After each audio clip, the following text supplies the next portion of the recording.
बेटे की हालत देखकर खाकी वाले का कलेजा मुंह को आ गया। फिर लिया ऐसा फैसला कि हिंदुस्तान बजाने लगा तालियां।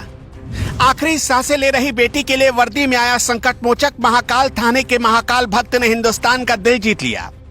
बेटी के इंसाफ की लड़ेगा लड़ाई, पढ़ा लिखा कर बनाएगा बड़ा अधिकारी। कौन है वो इंस्पेक्टर जो रातों रात बन गए इंसानियत की मिसाल। अचानक वायरलेस बजा सर एक 12 साल की बच्ची सड़क के किनारे बेहोश मिली है।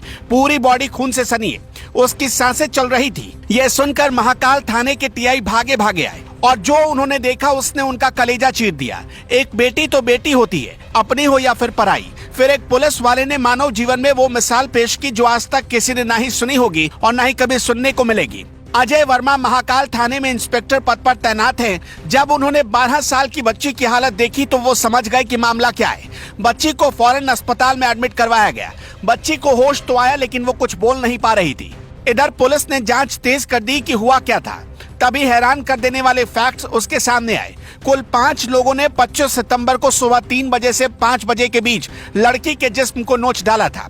उस बच्ची की हालत बहुत खराब थी। वो अपने पास मौजूद कपड़े के एक छोटे से टुकड़े से बार बार अपने तन को ढकने की कोशिश कर रही थी। दरअसल उस बच्ची की हालत अपने आप उसके साथ हुई अनहोनी की कहानी बयां कर रही थी। बच्ची पूरे शहर में करीब 8 किलोमीटर तक लोगों से मदद मांगने के लिए भटकती रही, लेकिन जल्दी कोई मदद के लिए तैयार नहीं हुआ।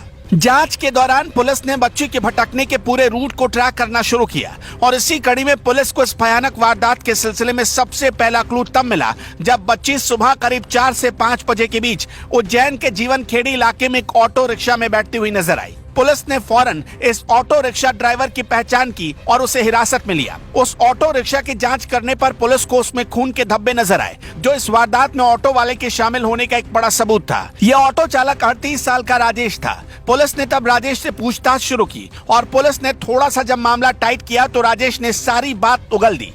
पुलिस ने फॉरेंसिक एक्सपर्ट की मदद से ऑटो की जांच करवाई तो सबूत इकट्ठा हो गए। इसी कड़ी में जब पुलिस ने अपनी जांच आगे बढ़ाई तो पुलिस को वारदात में एक और ऑटो रिक्शा के शामिल होने का पता चला। पुलिस ने उस ऑटो रिक्शा की पहचान और एक एक कर 3 और लोगों को गिरफ्तार किया। इन 3 लोगों में एक और ऑटो रिक्शा का ड्राइवर ही निकला। बच्ची की मां बचपन में ही उसे छोड़कर चली गई थी, जबकि बच्चे के पिता की हालत ठीक नहीं है। ऐसे में बच्ची अपने दादा और बड़े भाई के साथ रहती थी। बच्ची ट्रेन से उज्जैन पहुंची थी और 25 सितंबर को सुबह करीब 3 बजे रेलवे स्टेशन से बाहर निकली, जिसके बाद उसने ऑटो वालों से बात की और मौका देखकर ऑटो वालों ने बच्ची को अगवा कर लिया।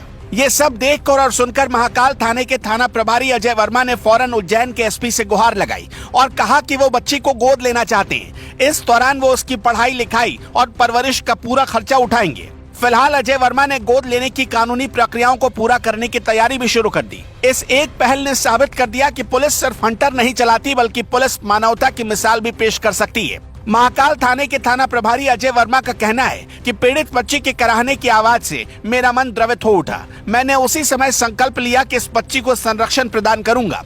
उस बच्ची को मैंने पूर्ण सुरक्षा प्रदान करने का संकल्प लिया है। गोद लेने की कानूनी प्रक्रिया मुझे मालूम नहीं, लेकिन उसके विवाह, स्वास्थ्य, शिक्षा की सारी जिम्मेदारी अब मेरी है। उसको मैं पूरा करूंगा। एक पुलिस वाला मासूम बेटी की बलाएं ले लेगा, उसे अपने घर ले जाएगा, अच्छी परवरिश करेगा, पढ़ा लिखा कर एक बड़ा अधिकारी बनाएगा। ऐसे पुलिस वाले के साहसिक प्रयास को सच में नमन है। ऐसे पुलिस अधिकारी की कहानी सुनने के बाद अगर आप उसके साथ है तो दिल से लिख दीजिए, सैल्यूट है।